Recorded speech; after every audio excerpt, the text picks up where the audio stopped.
Have you ever cast a spell or done a ritual that didn't give you the outcome that you truly desired? It happens. We create big workings and small workings, and sometimes we don't see the results that we want.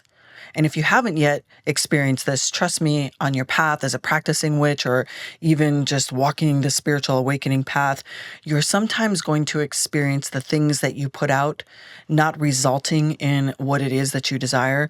And it's totally normal. And I'm here to tell you the 7 reasons why most of the time this happens. And this is not going to be complicated. You're going to know exactly what I'm talking about when I give you these 7 things. And this matters because I've made this mistake several times myself, all of them, over and over. So I'm saving you years of practice, of trial and error, so you don't have to experience these things, your spells and your rituals, or even just intentions, or even just your I am statements. The things I'm going to give you today will stop 90% of the reasons why your spells and rituals don't work. 7 of them coming to you. All right. Hello, I'm Tahverlee. If I haven't met you yet, then hello. Glad you're here. Make sure you subscribe. I love to talk about magic. I love to talk about how we transform our lives to live more fulfilling, free, and liberating existences. And what that looks like for me is going to be different than how it looks for you. But what I do know is that we have so much more power inside of us to create life on our terms if we're just willing to put ourselves in the driver's seat and take control of the wheel. And sometimes when we take control of the wheel, we make little mistakes along the way. Sometimes we use magic and our spiritual path to stop doing certain things. Sometimes we use magic and our spiritual awakening as something to lean on, as opposed to leaning on also being fully human. So let's get into it. These are the 7 things that are stopping you from your spells working. And actually, I would say these 7 things make your spells weak. And so I'm going to deliver this as nicely as I can, but some of this is going to bite because you are going to find yourself in this list somewhere, because I know that I sure do. All right, let's get into it. Number 1, if you're using spells and rituals to avoid doing the human thing, the human real hard work of interacting and dealing with other people, other situations and challenges, then your spells aren't going to work. Magic is influence. And if we haven't put any human effort into it outside of just the spell, then there isn't really anything to influence. It's like just, throwing feathers out in the wind and hoping they're going to land on one spot, but you didn't identify the spot because you didn't do the thing to make the spot. Let's use protection magic as an example. Let's say that you are, you have a coworker or somebody that you work with that's just kind of difficult for whatever reason. They're a challenge to interact with, and you feel like you need to do protection. So if you cast a spell or a ritual to keep them at a distance, well, it might, but it doesn't solve any of the energetic connection you already have with that person. The better thing to do would be to sit down and talk to them, explain your issue. Not saying you're going to be able to, not saying you're going to be able to control the response, but how you feel about telepathy or influencing someone else's energy is a conversation for a different day. So let's say for this conversation, you can't control their outcome, but you control yours. When you use your voice and your energy to say, I'm putting a boundary here. You may not like it, but I'm putting a boundary here.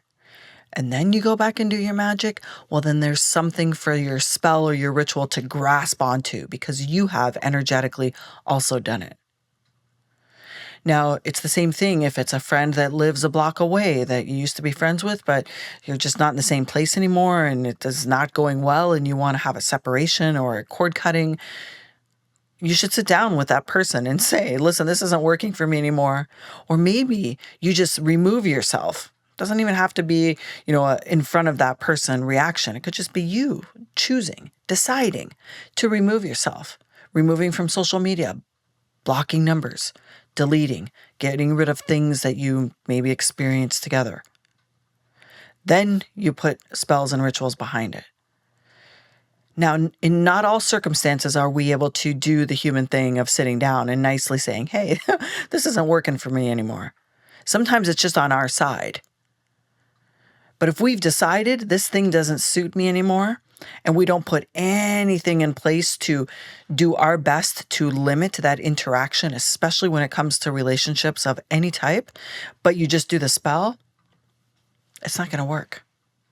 That energetic connection needs to be severed from your side at the very least. If you can go a step further and put a verbal boundary in place, however that looks for you, even more powerful.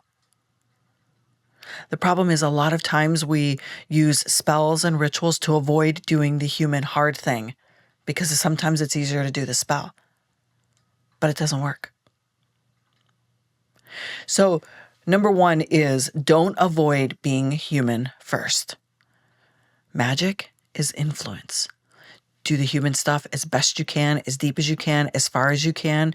Know that it might be harder than the magic, and that's totally okay. All right. Number two, you're asking for scraps in your spells. You're asking for the bare minimum. You're saying this little box that I fit in, what my family and community has told me that I'm worth, all these ideas that I have about myself. I'm just going to do my spells inside that little box because that feels safe. When you do that, you're asking for scraps. You're also limiting all the way that the universe, God, the goddesses can deliver to you. And you want your spells to be measurable so you know when the spell has worked and what the outcome is. So you don't necessarily want it to just be so wide open that there's no no tangibility to it. Is that even a word? Tangibility. But don't limit yourself. Don't ask for scraps. Don't ask for the bare minimum. Go bigger. So you're giving the opportunity for more ways for the thing that you desire or the thing that you're releasing to happen. Magic is influence, and it works. And here's the thing that I know to be true, is that when you live with magic and energetic movement through your day, all day, every day, this starts to become really apparent to you because you can start to feel the changes that you make by being human. And then you know where to put in extra juice, the things that really matter, that you're willing to expend, 30% of your energy body of that day on the thing. Sometimes you're going to find that the human, the energy, the decision, like you putting your stake in the ground and saying, I decided this, is powerful too. So number one, don't avoid the human work. Number two, stop asking for scraps. Now, if you want more like this and you're interested in how to use magic that makes a practical change in your life, then there are two things that you should check out. Both are going to be in the show notes. One of them is the High Priest and the High Priestess doors are opening, and they're only going to be open until October 1st for the rest of the year. That's going to be in the show notes, and you should definitely consider it if you're ready to walk the path, learn all the tools, practice in a community, have everything that you need, and get to choose whether or not you want to initiate. Now, the second thing is September 15th and 16th, I'm offering 2 free nights of magic called Step Into Your Sacred Power. It's going to be fantastic. It's totally free. Join both. The links are below. All right, number 3. With your incantations, your mantras, or your spoken intention that's part of your spell, if you are hoping instead of commanding, then you're missing the magic. Your will, your desire to make that decision and command it to be so, as opposed to kind of wishy-washy, like, I am peace, I am love, I am grounded. That's kind of like I'm hoping. That's hoping energy. I want you to try, I am the embodiment of peace and love and strength and fortitude. If that thing that you desire is something you've decided and you want it, speak like you want it. Command it to be so. Don't hope. Don't hope. Spells aren't hope. Spells are commands. Because you've decided. You've done the human part. You've decided. You're thinking big. You command. That's how I teach spells. Power. We use power. All right. Number 4.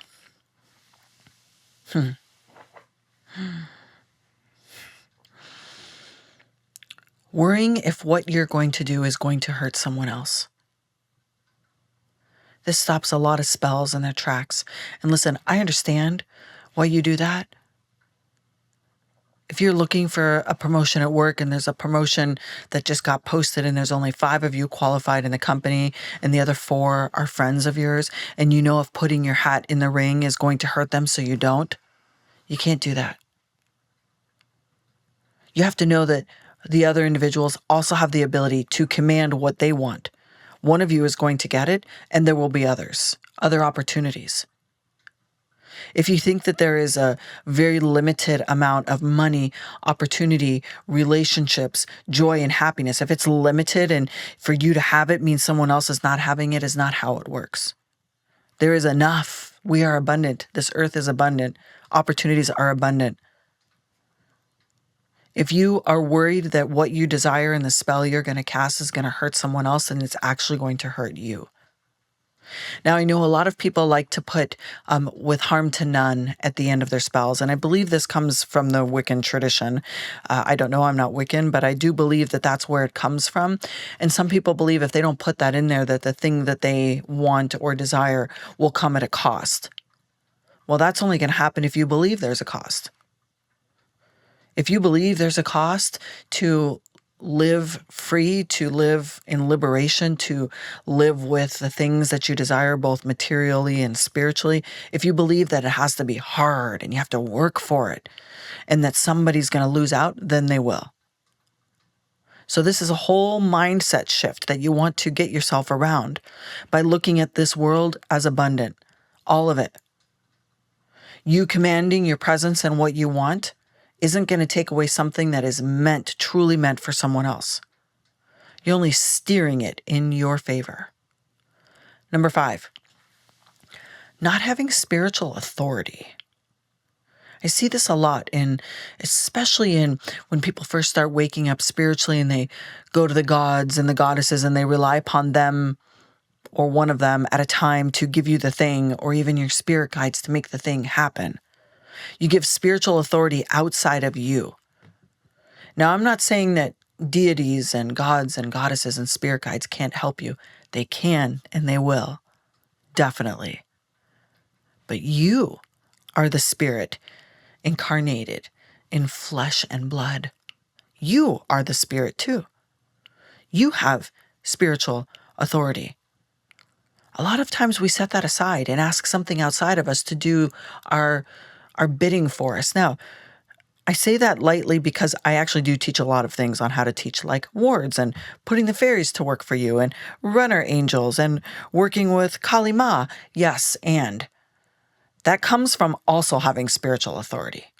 No spirit, no god, no goddess knows better than I do.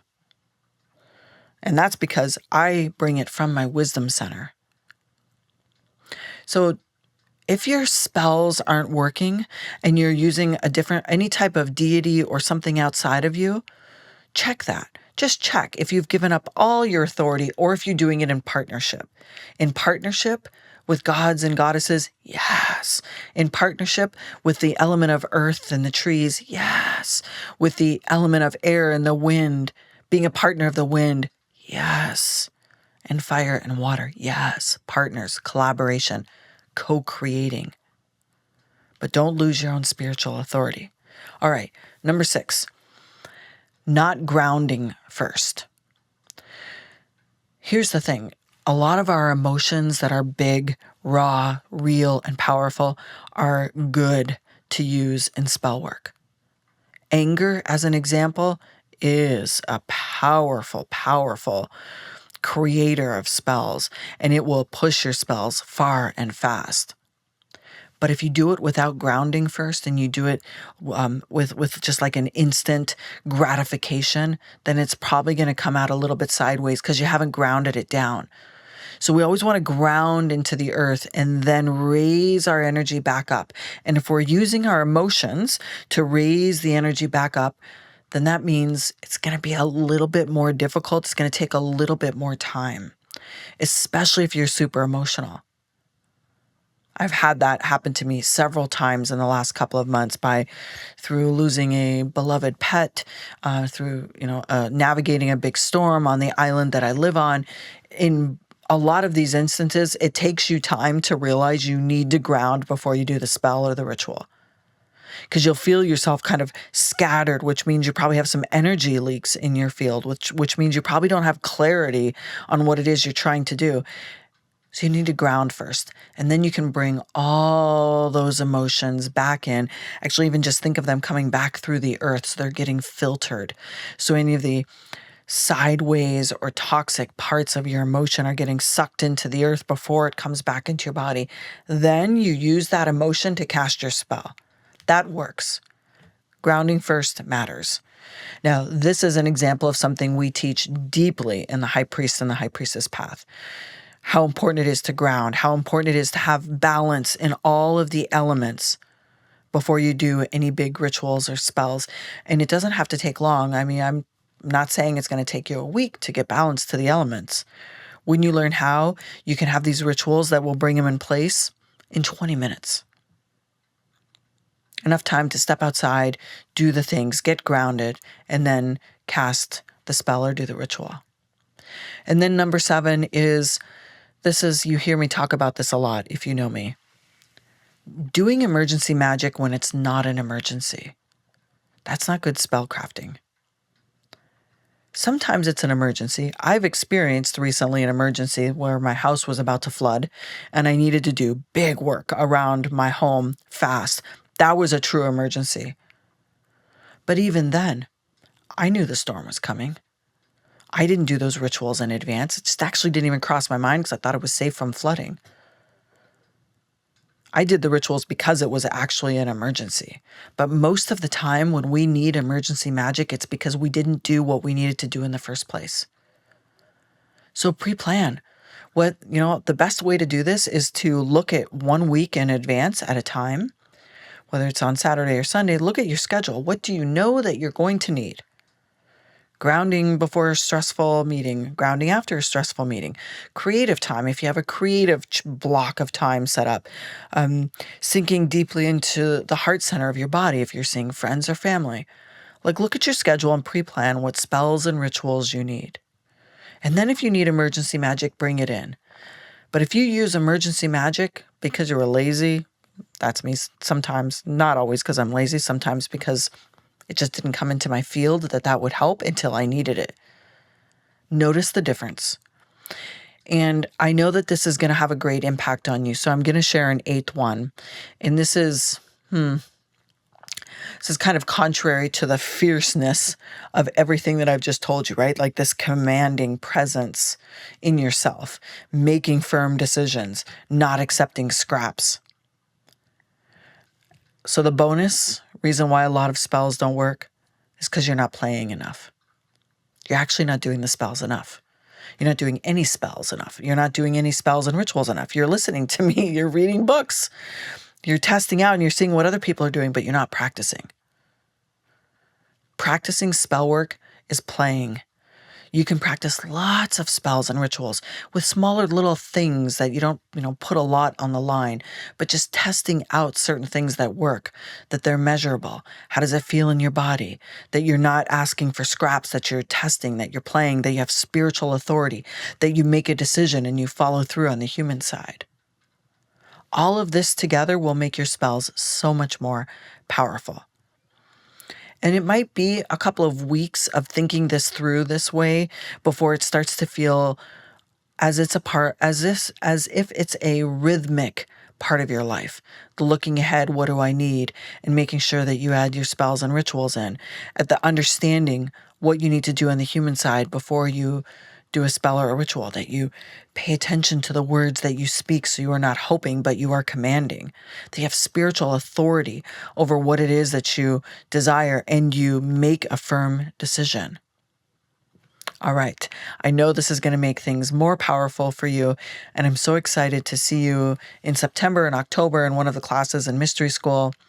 And as always, make sure you subscribe and drop a comment and let me know how the show landed for you.